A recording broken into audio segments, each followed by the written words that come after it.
اسی طریقے سے جب اپنی بات کو سجانے سنوارنے کے حوالے سے زیادہ معنی دار اور معنی خیز بنانے کے حوالے سے جب کچھ وسائل کا استعمال کرتے ہیں تو اسلوب جنم لے لیتا ہے۔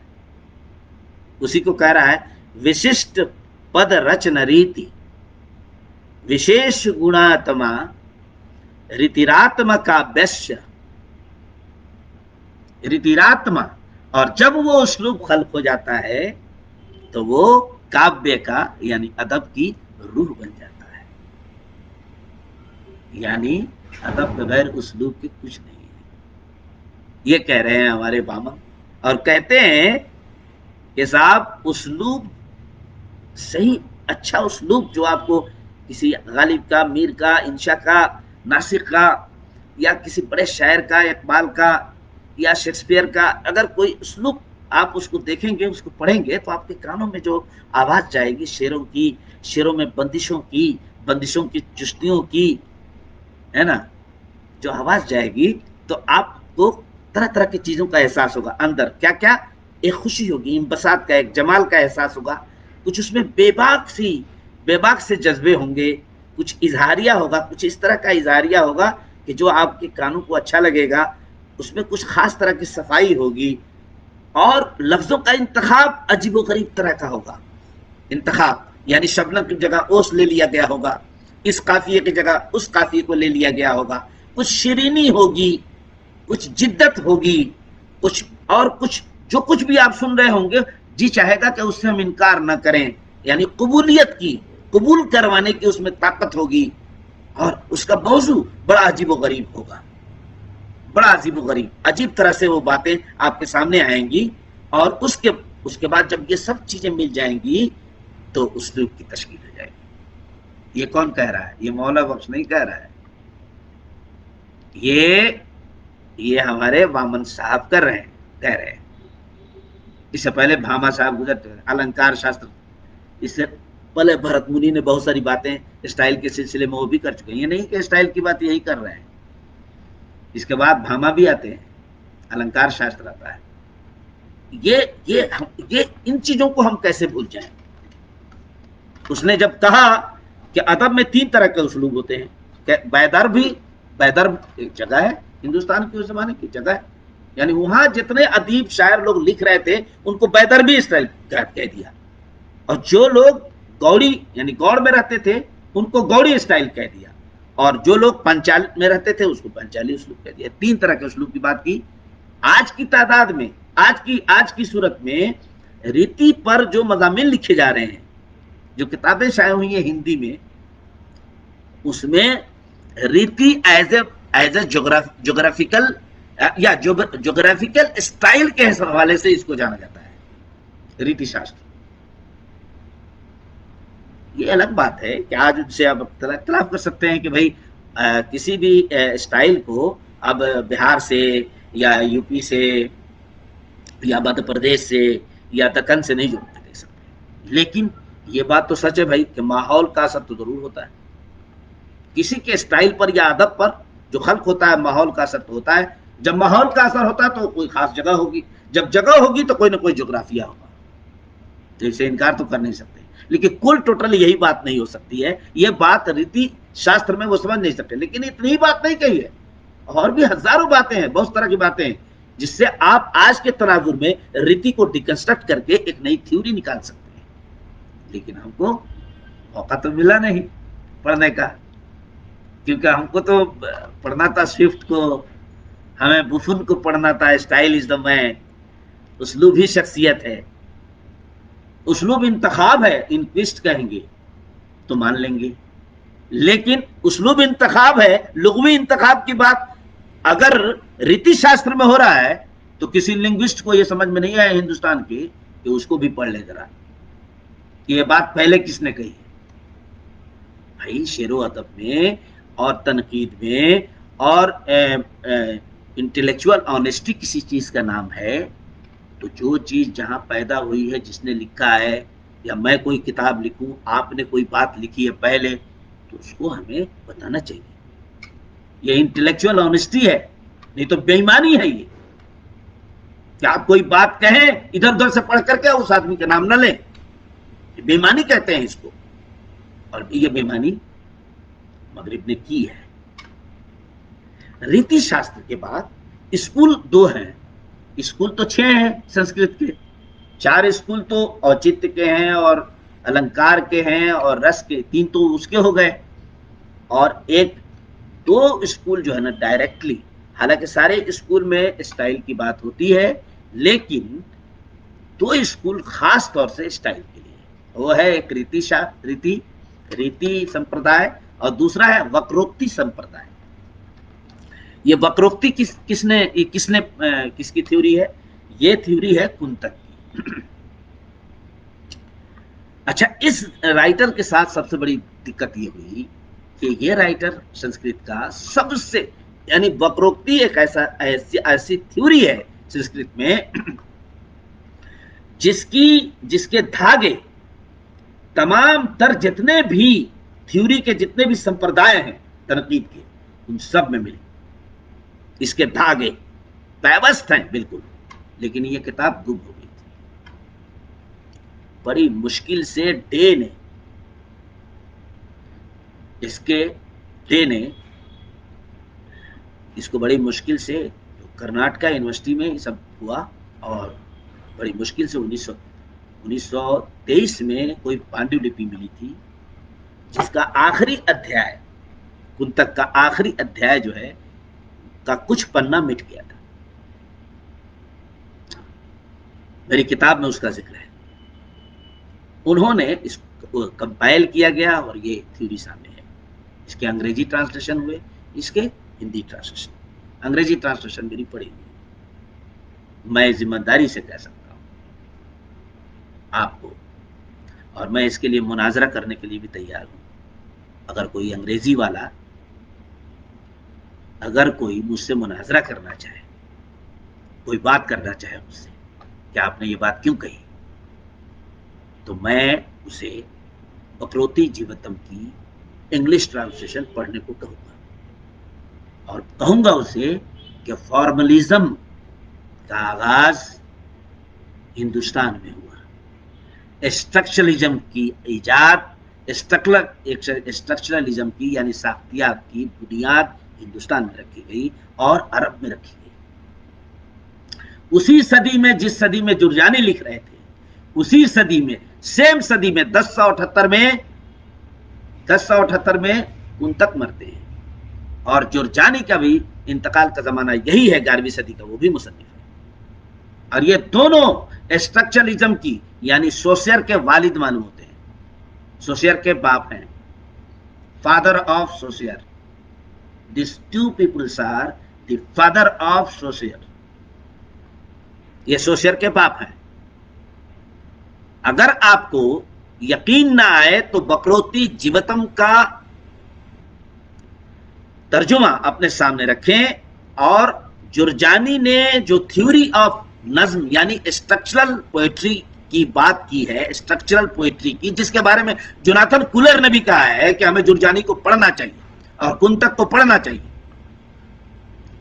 تو اس میں عبارتیں جو لکھی گئی ہیں وہ عبارتیں، اور سوسیر کا جو ترجمہ ہوا ہے A Course of General Linguistics کا، ان دونوں کو سامنے رکھ کر کے آپ خود دیکھ لیں کہ سوسیر ورڈز اور ساؤنڈ کے درمیان، معنی اور صوت کے درمیان کیا رشتہ ہوتا ہے، آربیٹریری یا ناگزیر رشتہ ہوتا ہے یا فطری رشتہ ہوتا ہے، اس پر جو سوسیر باتیں کر رہا ہے وہی باتیں کنتک اور وہی باتیں جرجانی اپنی کتاب میں کر رہے ہیں، اور same to same. What does it mean؟ اس کے معنی کیا ہوئے؟ اس کے معنی یہ ہوتے ہیں کہ ہم نے ٹھیک سے اپنے ہی اثاثے کو نہیں کھنگالا ہے۔ وکروکتی سدھانت تھیوری یعنی اسٹائلسٹک کی سدھانت پوری دنیا میں، تھیوری آف ڈیویشن یعنی style is the name of deviation from the norm. یہ انگریز جو لکھتا ہے، انکوسٹ اپنے نام سے جو لکھتا ہے، this is the theory of Kuntaka and Jurjani. پوری کتاب وکروتی جیوتم کی deviation from the norm, is equal to style پر مبنی ہے، اور جس نے ایک تعریف دے دی ڈیویشن کی وہ اس کا خالق بن گیا۔ تو وکروکتی جیوتم میں ڈیویشن سے جو اسٹائل خلق ہوتا ہے اس کی بات کی گئی۔ 1960 میں اسلوبیات کا آغاز سبھی نے قرار دیا اور بتایا کہ اسلوبیاتی مطالعہ کیسے ہوتا ہے، تو کہا کہ اسلوبیاتی مطالعہ زبان کی 6 سطحوں کو سامنے رکھ کے کیا جاتا ہے۔ وہ سطحیں کیا کیا ہیں؟ صوتی، لفظی، نحوی، معنیاتی وغیرہ وغیرہ۔ یعنی کوئی ٹیکسٹ ہے، غالب کی غزل ہے تو پہلے اس میں صوت دیکھیں گے، کتنی صفیری آوازیں ہیں، کتنی غشائی آوازیں ہیں، کتنی آوازیں رگڑ کھا کر نکلنے والی ہیں، کتنے کنسوننٹس ہیں، کتنے ووولس ہیں وغیرہ وغیرہ۔ اس کے بعد لفظ دیکھا جاتا ہے، لفظی سطح پہ لفظی مطالعے میں دیکھا جاتا ہے کتنے کمپاؤنڈ ورڈس ہیں، کتنے پیچیدہ الفاظ ہیں، محاورے کیسے ہیں، سادہ الفاظ کتنے ہیں وغیرہ وغیرہ، بہت ساری چیزیں ہیں۔ نویں سطح پہ دیکھتے ہیں جملے کس طرح کے ہیں، جملے کس طرح سے بنائے گئے ہیں، یہ سب دیکھا جاتا ہے۔ کہنے کا مطلب یہ ہے کہ یہ 6 سطحوں پر بانٹنے کا جو کام ہے یہ کس نے کیا؟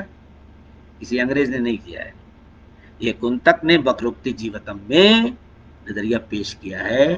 obbliquity on 6 levels۔ obbliquity، وکروکتی مطلب obblique اسٹائل، obblique کا مطلب محرف، ٹیڑھا، مشکل پسند، جس کے لیے غالب جانے جاتے ہیں، مشکل پسندی، مشکل پسند اسلوب، محرف، کروکڈ، اس کو وکروکتی کہتے ہیں۔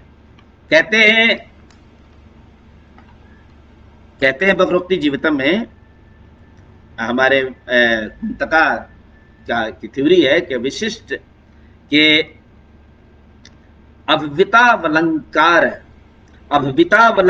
یتو پنرالنکرت وکروکتی روا وید گدیہ بھنگی بھنرتی رچیتے۔ کہتے ہیں کہ لفظ اور معنی ادب کا جسم ہونے کی وجہ سے صنعت ہے، اور ایسی صنعتوں کی بھی ایک صنعت ہے اور اسے کہتے ہیں وکروکتی۔ دوسری جگہ کہتے ہیں شبدارتھ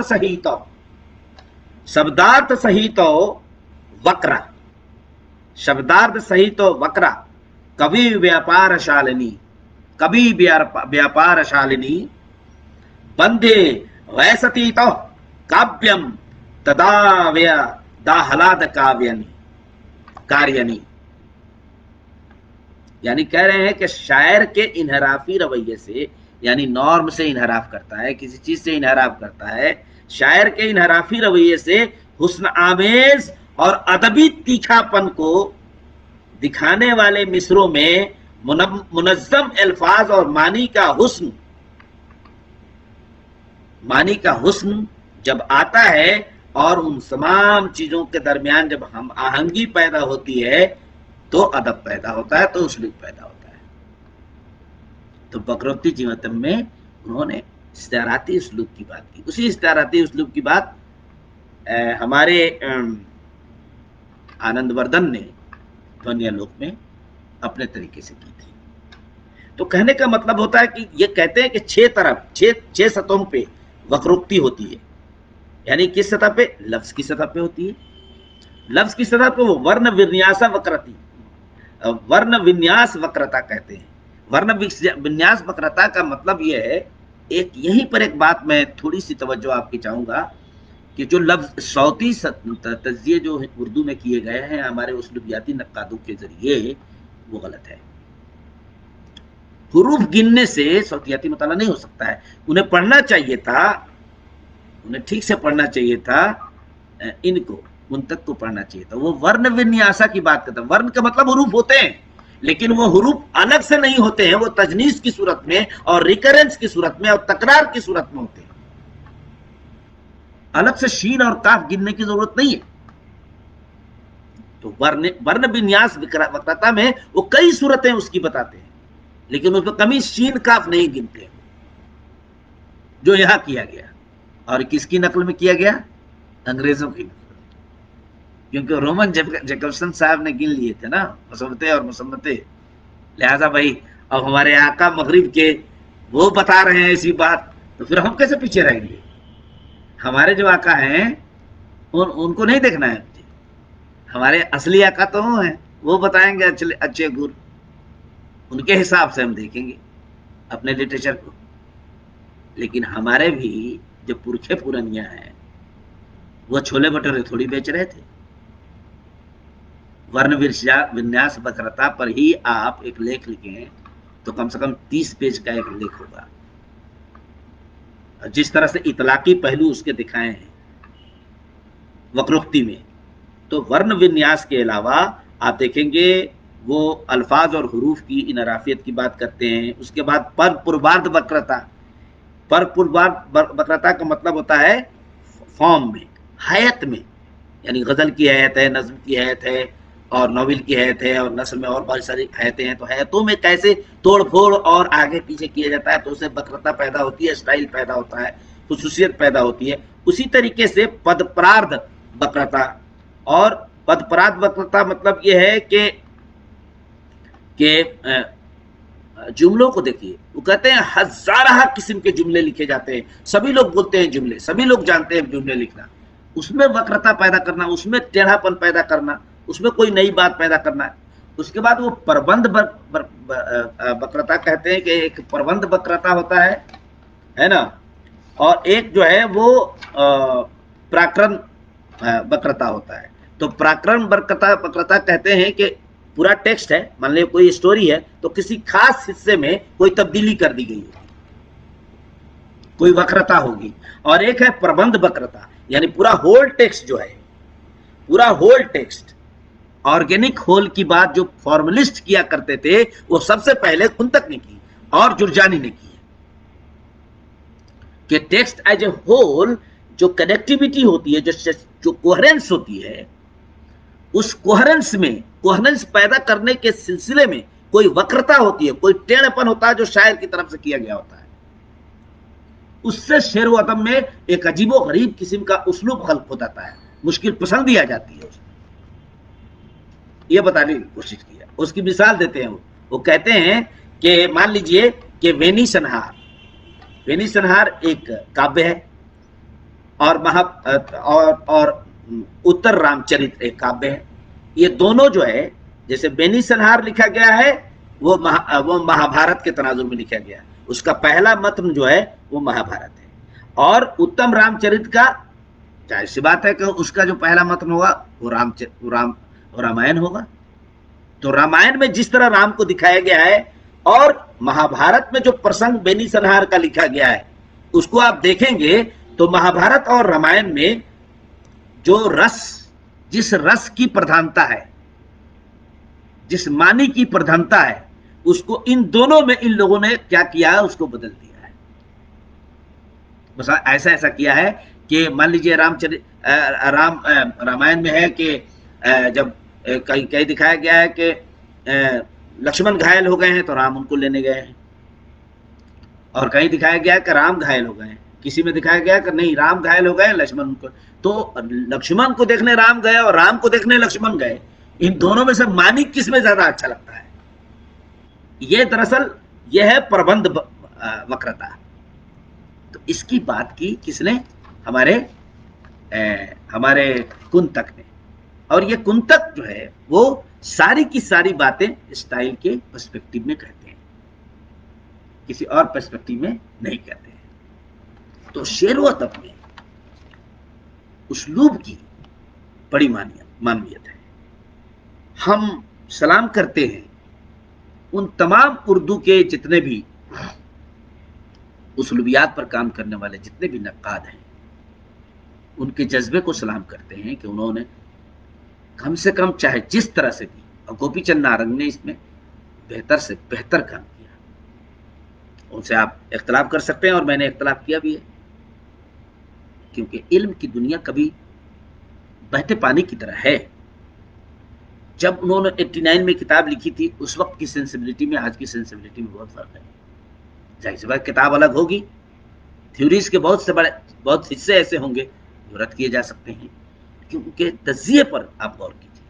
وہ تجزیے خوبصورت سے خوبصورت انداز میں کرتے ہیں، بہت بلیغ انداز میں تجزیے کرتے ہیں. وہی انداز شمس الرحمان فاروقی کیا ملے گا آپ کو؟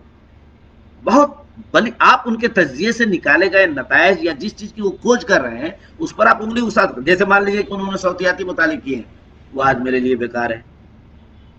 لیکن یہ دیکھیے کہ تجزیے کا جو حسن ہے، شعر و ادب کے یا ٹیکسٹ کو انالائز کرنے کا جو حسن ہے ان دونوں کے پاس، وہ بہت عام ہے، بہت معنی خیز ہے. وہ کم نہیں ہے، اس کی تعریف جتنی کی جائے کم ہے، لیکن پوزیشن کا، اس تجزیے کا جو مقصد تھا اس پر سوال اٹھا سکتے ہیں. اسی طرح سے علی رفعت فتح، مرزا خلیل بے، مسعود حسین خان، جن کی نثر کی قسم کھائی جا سکتی ہے. ایسا کڑھا ہوا، ایسی کڑی ہوئی زبان ہے.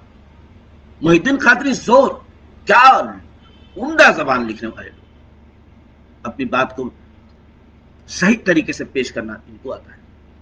مسعود حسین خان، زور صاحب، مغنی تبسم، عابد علی عابد، بہترین ذہن. ابھی ان کا پاسنگ بھی اردو میں نہیں ہے. حسن عسکری اسٹائل پہ لکھتے ہیں. یہ نا ہمارے اکابرین، وہ بھی چندان شمس الرحمان فاروقی، حسن عسکری، عابد علی عابد صاحب، سید عبداللہ صاحب، زور صاحب، مسعود حسین خان صاحب. ادھر آئیے تو مرزا خلیل احمد بیگ، بہترین کتاب لکھی. اختلاف آپ کر سکتے ہیں، میں نے اختلاف کیا بھی اپنی کتاب میں. بہت جلد آئے گی کتاب، سب کو پڑھنے کی ملے گی کتاب. علی رفعت فتح کیا کیا عمدہ تجزیے کیے ہیں. یا مرزا خلیل احمد بیگ نے رشید احمد صدیقی کو پہلی بار، یہ جو رشید احمد صدیقی کیا پیراڈکس وغیرہ تلاش کرتے ہیں نا، یہ سب کام شروع کیا تھا مرزا خلیل احمد بیگ نے. علی رفعت فتح نے سوسیر کی تھیوری جو ہے نا کہ کا اطلاق کتنی خوبصورتی سے کیا ہے بعض تجزیوں میں آپ کو بتا نہیں سکتا. لیکن بہت سے پہلو ایسے ہیں جن سے آپ اختلاف کر سکتے ہیں. لیکن ان لوگوں کی وجہ سے شعر و ادب میں اور تنقید کی دنیا میں یہ جو سہل پسندی آ گئی ہے، اس کو ایڈریس کرنے کا سب سے بڑا ذریعہ ہے. بس آپ نے کتاب پڑھ لیا، اس کے بعد میں آپ نے کچھ کہہ دیا، یہ تنقید ہے. شعر و ادب کا ڈیزائن، شعر و ادب کی جان زبان ہے. وہ زبان کی زمین پر پیدا ہوتا ہے ادب، اور وہ زبان پر اسرار ہوتی ہے، جادو سے بھری ہوتی ہے، موجز بیانیوں سے خالی نہیں ہوتی. اس کی انٹرپریٹیشن، اس کی تشریح، اس کے حسن و جمال کو تلاش کرنا نقاد کا پہلا فریضہ ہے. کس بات کو کس طرح سے کہی گئی، اور اس طرح سے کہنے سے اور اس طرح سے کہنے سے معنی پر کیا فرق پڑا. یہی نہیں ہوا ہے. ہمارے اردو کے جتنے بھی اسلوبیات کے نقاد ہیں، انہوں نے بہت اچھے کام کیے، لیکن انہوں نے اپنے تجزیوں کو معنی سے نہیں جوڑا. میں اس بات کو قطعی قبول کرنے کے لیے تیار نہیں ہوں کہ اسلوبیاتی تنقید ادبی تنقید نہیں ہے، بلکہ میرا کہنا یہ ہے، اور میں نے اپنی کتاب میں یہی ثابت کرنے کی کوشش کی ہے کہ اگر اسلوبیاتی تنقید نہیں تو ادبی تنقید نہیں.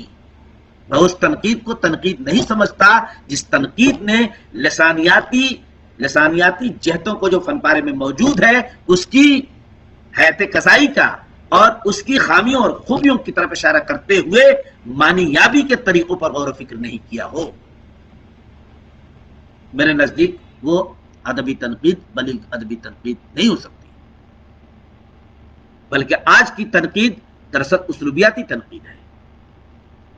آج مابعد جدید دور میں جس میں ہم لوگ جس میں ابھی جی رہے ہیں، اس سے پہلے کی تحریک یعنی جدیدیت کی تحریک، اس نے زبان پر غور و فکر کرنا شروع کیا. حیات پسندی کی تحریک نے زبان و ادب پر غور و فکر کرنا شروع کیا. بس غلطی کہاں ہو گئی کہ انہوں نے زبان کو آئسولیٹ کر کے دیکھنے کی کوشش کی، ادب کو آئسولیٹ کر کے دیکھنے کی کوشش. مابعد جدیدیت نے کیا کیا؟ زبان کو مشروط تہذیب سے مشروط قرار دے کر کے، زبان کو سماج سے مشروط قرار دے کر کے اس کی قدروں کی اور اس کے حسن و جمال کو تلاش کرنے کی کوشش کی. شعر و ادب کے پیمانے بدلے. رولا بارت نے کہا کہ اسلوب مجرد نہیں ہے، یہ آئیڈیولوجی کا پارٹ ہے. سر سید کی نثر ان کے آئیڈیولوجی سے، اس وقت کی آئیڈیولوجی سے خالی نہیں ہے. اس آئیڈیولوجی نے اس اسلوب کو خلق کیا. تو کیا برا کرتے تھے اگر ترقی پسند کہتے تھے کہ سیاست سے ادب کا رشتہ ہونا چاہیے، اور جدیدیوں نے کہا سیاست سے نہیں ہونا چاہیے؟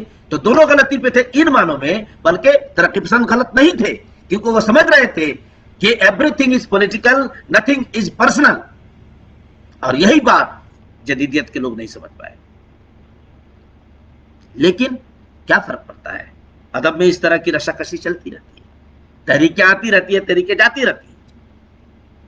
لیکن ترقی پسند ادب نے بتایا کہ ادب کو آپ آئسولیٹ نہیں کر سکتے ہیں. انتہا پسندی کے بھی شکار ہوئے، ٹھیک ہے، لیکن افسانہ نگاروں کے اسالیب دیکھیے اس دور کے، جو لکھنے والے ہیں، منٹو ہوں، کرشچندر ہوں، عصمت ہوں، کہاں سے لائیں گے ایسے؟ یہ سب ترقی پسندی کے دین ہے. ایسے ایسے اسٹالورٹ پیدا کیے اس تحریک نے. اسی میں خراب بھی لوگ پیدا ہوئے، اسی میں لوگ نعرہ بازی کرنے والے، چیخنے والے لوگ پیدا ہوئے. ان کو سمجھ ہی میں نہیں آیا کہ موضوع what is the meaning of a meaning of meaning, what is actually subject matter، موضوع کیا ہوتا ہے. کچھ رقادوں کو سمجھ میں نہیں آیا. ان تک کہتا ہے موضوع دو طرح کا ہوتا ہے، ایک ہوتا ہے آہاریہ اور ایک ہوتا ہے فطری. ایک ہوتا ہے آہاریہ. آہاریہ مطلب یعنی جو ٹھوس دیا جائے. اس پر لکھو. جیسے سوویت لٹریچر جب شروع ہوا روس میں، تو مالوسکی نے اور اس کے نقادوں نے کیا کہا؟ اور literature should be party literature. اس کو کہتے ہیں پارٹی لٹریچر، مطلب پارٹی کے مطابق لکھنا ہوگا، یعنی موضوع کو ٹھوس دینا ذہن میں. ان تک کہتے ہیں موضوع کو اپنے آپ آنا چاہیے، فطری ہونا چاہیے، یعنی جو آپ پہ بیتے، جو آپ کے اندر سے اٹھے، جو آپ کے اپنے مسائل ہوں، جو آپ کے ذہن نے سوچا ہو. اس لیے کہا کہ ادیب کو آزادی دینی چاہیے. تو کہنے کا مطلب یہ ہے کہ آج کے مابعد جدید دور میں اسٹائلسٹک اسٹڈی کا جو پیٹرننگ ہے وہ بدل گیا ہے، وہ پرانے طریقوں سے الگ ہو گیا ہے بالکل. اور مابعد جدیدیت نے اسٹائل فگر کو، یا اس کے جتنے بھی لکھنے والے ہیں، انہوں نے اسٹائل کو بہت ہی بڑے پیمانے پر جا کر دیکھنے، دریدا ہو، فوکو ہو، اور چاہے رولا بارت ہو، انہوں نے اسٹائل تھیوری میں الگ سے بات کی، فارم اینڈ کنٹینٹ پر الگ سے بات کی. اور اسٹائل کا مطلب کیا ہوتا ہے اس کو آئسولیشن میں نہیں کیوں کر دیکھ سکتے ہیں، اور اسٹائل کے ذریعے کس طرح سے کسی ادب کے تمام تر معنیاتی ترفقاری کو ہم دیکھ سکتے ہیں، اس کو ڈینوٹ کر سکتے ہیں، اس کو بتانے کی کوشش کی ہے. تو ہماری یہ گفتگو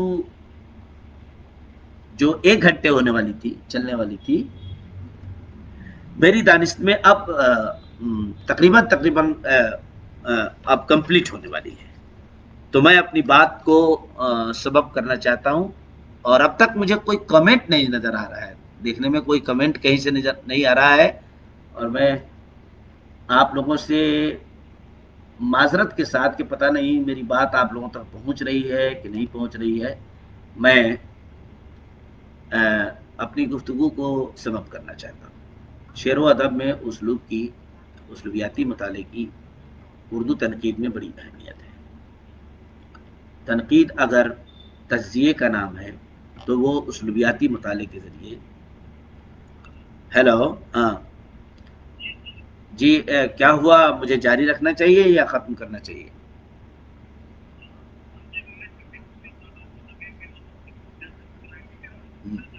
اچھا ٹھیک ہے. لوگوں کے کمنٹس وغیرہ دکھائی نہیں دے رہے ہیں. اچھا ٹھیک ہے، اوکے. تو میں اب یہ بات دو تین باتیں اور آپ لوگوں سے کر کے اپنی گفتگو ختم کروں گا.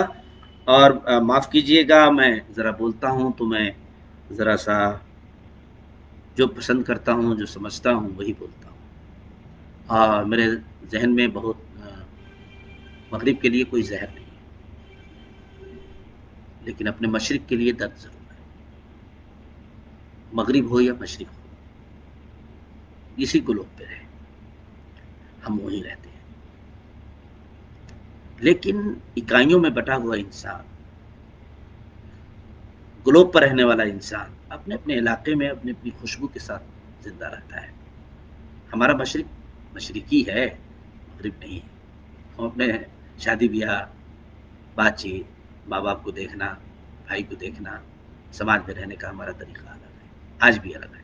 انٹرنیٹ کی دنیا میں ہم امریکہ سے مارکیٹ کر رہے ہیں گھر بیٹھے، وہاں کے مال سے مارکیٹ یعنی بازار کر لیتے ہیں، ہم سب سودا سلب خرید رہے ہیں، لیکن ہم کیلے کے پتے پہ کھا سکتے ہیں، ہم دسترخوان بچھا کے کھاتے ہیں.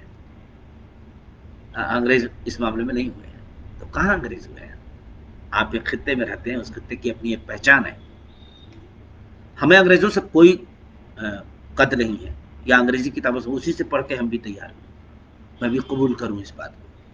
انگریزی میں ہے لٹریچر، وہ ہم سے زیادہ چالاک ہیں، وہ ہم سے زیادہ پڑھے لکھے ہیں، وہ ہم سے زیادہ چیزوں کو جانتے ہیں، وہ ہم سے زیادہ تھیورائز کرنا جانتے ہیں.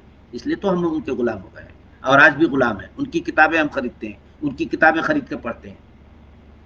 بس ہمیں یہ کرنا چاہیے کہ ہمیں یہ دیکھنے کی کوشش کرنی چاہیے کہ ہماری دنیا میں، ہم جس دنیا میں رہتے ہیں، ہماری دنیا میں کیا کیا ہے، ہم اسے پڑھنے کی تو کوشش کریں، ہم اسے تو تھیورائز کرنے کی کوشش کریں، بجائے اس کے کرول آباد پہ مضمون لکھیں. ہمیں کنتک پہ مضمون لکھنا چاہیے، ہمیں جرجانی پہ مضمون لکھنا چاہیے، ہمیں جاہز پہ مضمون لکھنا چاہیے، ہمیں الخطابی پہ لکھنا چاہیے، ہمیں الرمانی پہ لکھنا چاہیے، اور ان کی تھیوری پر، ان کی تھیوری کو سمجھنے کی کوشش کرنی چاہیے.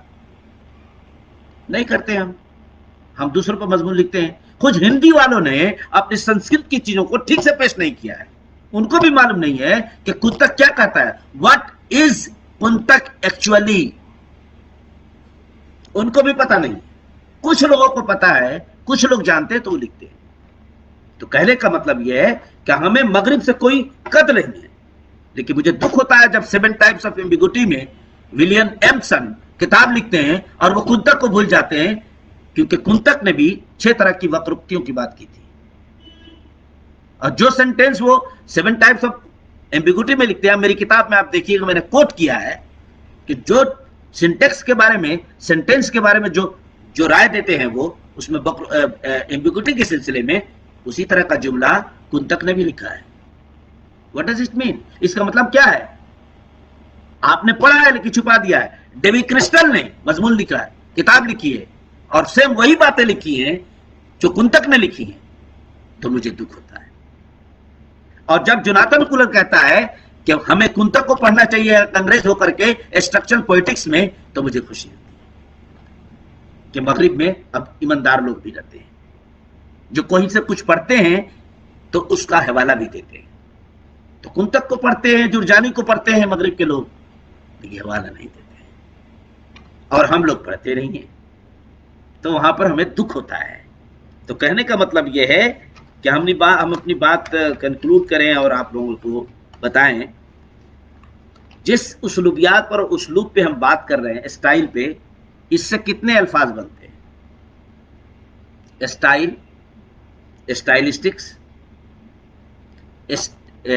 اسٹائلسٹکس، اور کتنے الفاظ بنیں گے؟ اسٹائل، اسٹائلسٹکس، اسٹائلسٹک، اسٹائلسٹ، اس سے زیادہ نہیں بنتے ہیں.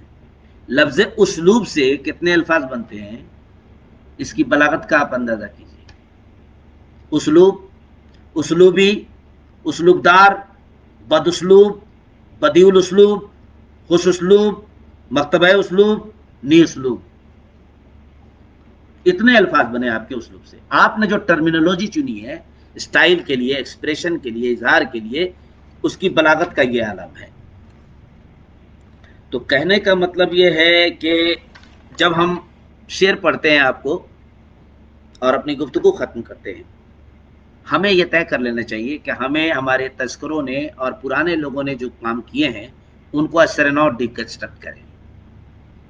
ہم تذکروں کی تمام تر اصطلاحوں میں اسٹائلسٹک فیچر کو تلاش کرنے کی کوشش کریں، وہاں سے اپنی تھیورائز کر کے کہ اسٹائل کے معنی کیا ہوتے ہیں اور اسٹائل کیسے بنتا ہے، اسٹائل کے عناصر کیا ہوتے ہیں، یعنی اسلوبی عناصر کیا ہوتے ہیں جن کے جوڑ سے اسٹائل بنتا ہے. وہ عناصر آپ چاہیں تو اپنی اصطلاحوں سے برآمد کر سکتے ہیں. اس کی مثال ایک ہے، وہ مثال ہے برجستگی.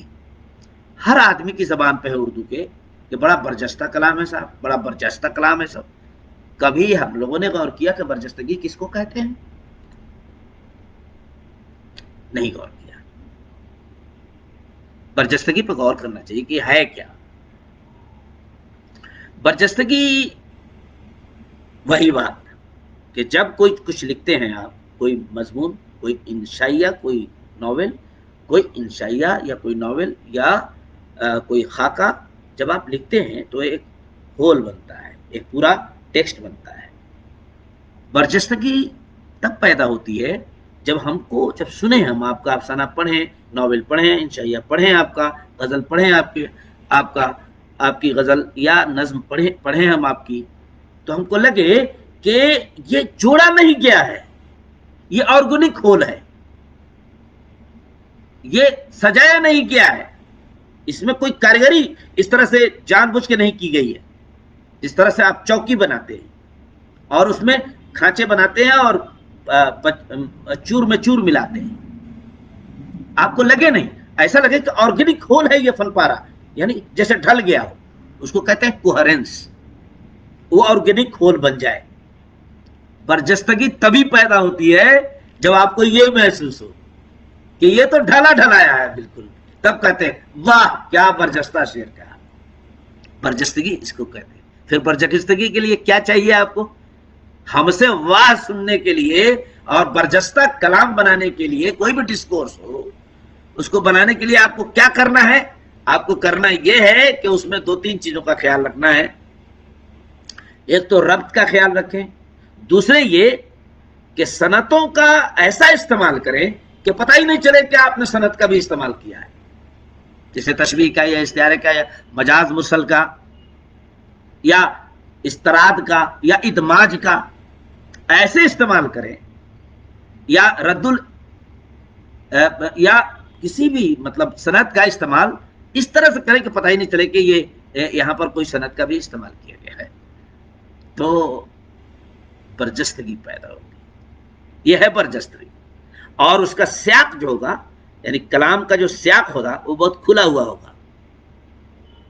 جب اس کو بند کر دیں گے کہ یہ شعر تو مطلب لال جھنڈا والے کا ہے، اور یہ شعر جو ہے نا اسلامی لوگوں کے لیے ہے، اور یہ شعر جو ہے نا بھاجپائی لوگوں کے لیے ہے، اور یہ شعر جو ہے نا فلاں لوگوں کے لیے، آپ نے بند کر دیا. اب اس میں کوئی سنتا ہے، جو اسلامی آدمی سنتا ہے وہ سر ہلاتا ہے، جو غیر اسلامی سنتا ہے وہ اس کو مزہ نہیں آتا ہے. سیاق بند مت کیجیے، شعر کا سیاق کو کھلا رکھیے تو برجستگی پیدا ہوگی. اب آپ نے دیکھا کہ ہمارے بزرگوں نے ایک اصطلاح ہم کو دی ہے، اس کے معنی کیا ہے؟ کیا ہمارے نقادوں نے اس کو اس طرح سے سمجھانے کی کوشش کی؟ کیا ہماری نئی نسل تک یہ باتیں اس طرح پہنچ رہی ہیں؟ کیا ہماری دانشگاہوں میں یہ کام کیا جا رہا ہے؟ نہیں کیا جا رہا ہے. ہم نے اس طرح سے غور کرنے کی کوشش نہیں کی. اگر اس طرح سے ہم غور کریں تو ہمیں انگریزی کی کتابیں پڑھنے کے ساتھ ساتھ بڑا مزہ آتا ہے اس کو بھی پڑھنے میں، اور ہم ان پر کمنٹ کر سکتے تھے کہ رولا Barthes is not right always, Derrida is not right always, William Empson is not right always. ہم ان پر انگلی اٹھا سکتے ہیں، ہم انہیں کرٹیکل آئی سے، تنقیدی نظر سے دیکھ سکتے ہیں. ٹھیک ہے، ہم غلامانہ ذہن رکھتے ہیں کیونکہ ہمارے پاس ذہن نہیں ہے اپنا، اور اپنا ذہن اس لیے نہیں ہے کہ ہم اپنی غذا نہیں کھاتے ہیں، ہم بوروڈ غذا کھاتے ہیں. میرے معروضے کا یہ مطلب قطعی نہیں نکلا جائے کہ میں نے اپنے آپ کو اجالنے کے لیے، یا مجھے یہ بات کرنی تھی اور میں ان تمام الزام سے بری ہوں جو میں کہہ رہا ہوں. میں خود اس کا ملزم، میں نے خود جو ہے نا مغرب کو اسی طرح سے پڑھا ہے، لیکن میں اب یہ سمجھتا ہوں کہ نہیں، مجھے مشرق کو بھی ڈھنگ سے پڑھنے کی کوشش کرنی چاہیے۔ اردو میں اسلوبیات کی، اردو تنقید میں اسلوبیات کی معنویت کا ازالہ یا احساس اس وقت ہوگا ہم کو جب ہم مشرق کے تمام تر ان بڑے رائٹروں کو پڑھ لیں جنہوں نے مشرق میں ادب و شعر و ادب کی تنقید کی عمارت رکھی، عمارت بنائی، چاہے وہ جاہز ہوں، چاہے قدامہ ہوں، چاہے جرجانی ہوں، چاہے رحمانی ہوں، چاہے الخطابی ہوں، جتنے بھی لوگ آپ کو، چاہے ابن رشیق ہوں، چاہے ابن خلدون ہوں، چاہے بھاما ہو، چاہے کنتک ہوں، چاہے رودرٹ ہوں، چاہے ممٹ ہوں، چاہے شیخر ہوں، چاہے اوچتیہ والے چھیمیندر ہوں، فارسی کے جتنے بھی ناقد ہیں وہ ہوں، ان سب کو پڑھنے کی کوشش کی جائے۔ اس پلیٹ فارم سے ایک بات کہتا ہوں، مشرق میں اگر کوئی تنقید تھی تو اس کا نام اسلوبیاتی تنقید ہے۔ علم البلاغت نام ہے علم الاسلوبیات کا، اسلوبیات کا، علم البلاغت برابر اسلوبیات ہے، اور پوری مشرق کی تنقید اسلوبیاتی تنقید ہے، حیاتی تنقید نہیں ہے، اسلوبیاتی تنقید ہے پوری مشرق کی تنقید۔ لہذا پوری مشرق کو پڑھنے کا مطلب ہے اردو تنقید میں اسلوبیات کی معنویت کو اجاگر کرنا۔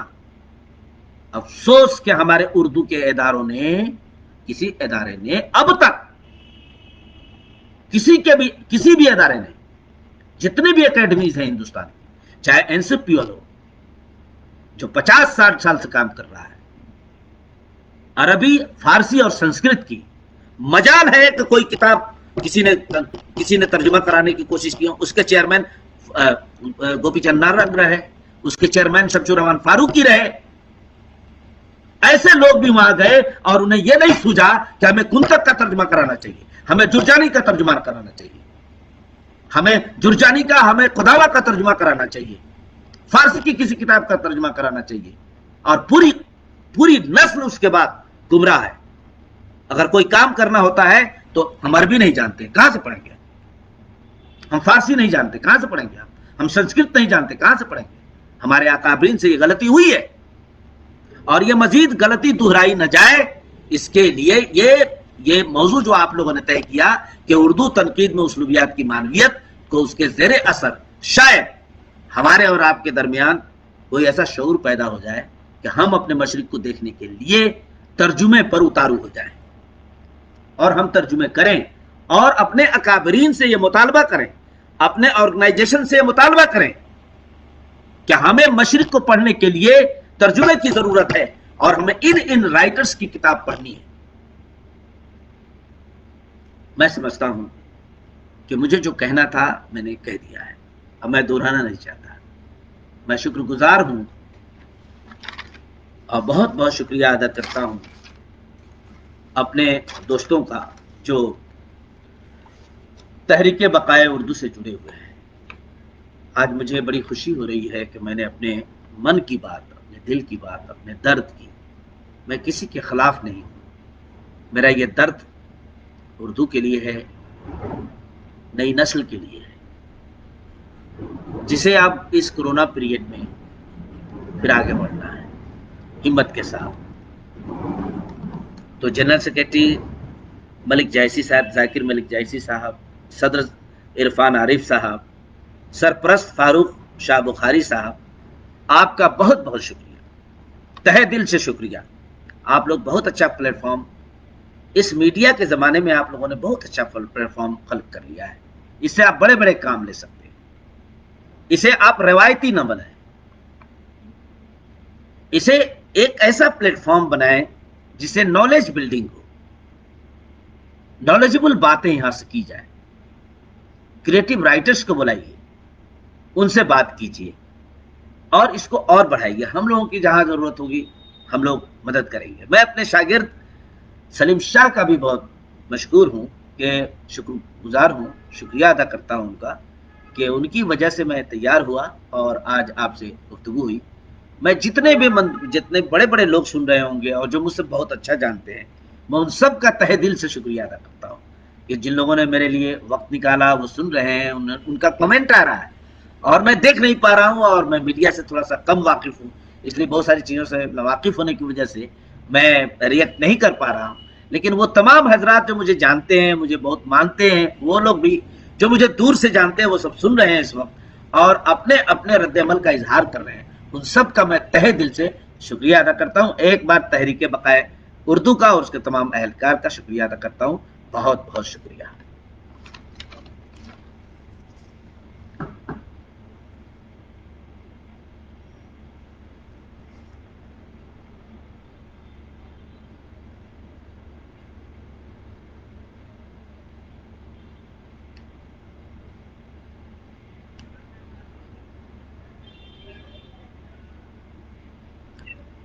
جی عرفان صاحب، یہ ریکارڈ ہو گیا ہے نا آپ کے یہاں؟ ہمارے یہاں کیسے ریکارڈ ہو گئے؟ آئیں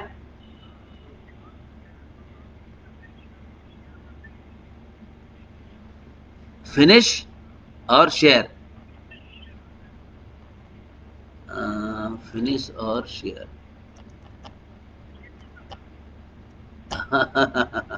کیا کس کے کہاں پر کہاں پہ جہاں کمنٹ آ رہے ہیں اس کے لاسٹ میں and live video, and live video.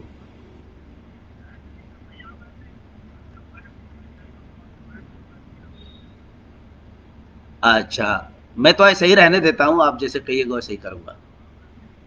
ہاں ٹھیک ہے، آپ کر لیجیے، آپ کر لیجیے. اچھا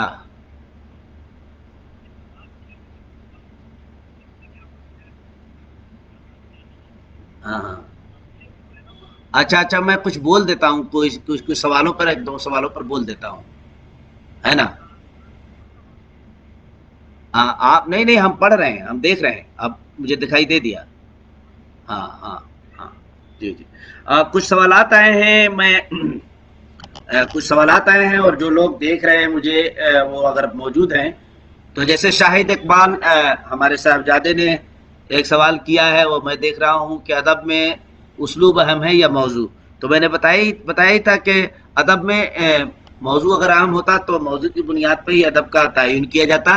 اس لیے ادب میں موضوع اہم نہیں ہے، اسلوب اہم ہے. یہ بات تو میں نے پورے وثوق سے کہی، اور اس پر میں نے بہت سارے باتیں بھی کہی. تو آپ دوبارہ اگر ویڈیو سنیں گے تو شاہد وہ سب کا تم کو جواب مل جائے گا. شاہد اقبال ہمارے بڑے بیٹے ہیں. بہت خوشی ہوئی آپ کے سوال کو دیکھ کر کے. اسی طرح سے سلیم بخاری نے کہا اسلوب اور حیت میں فرق ہے.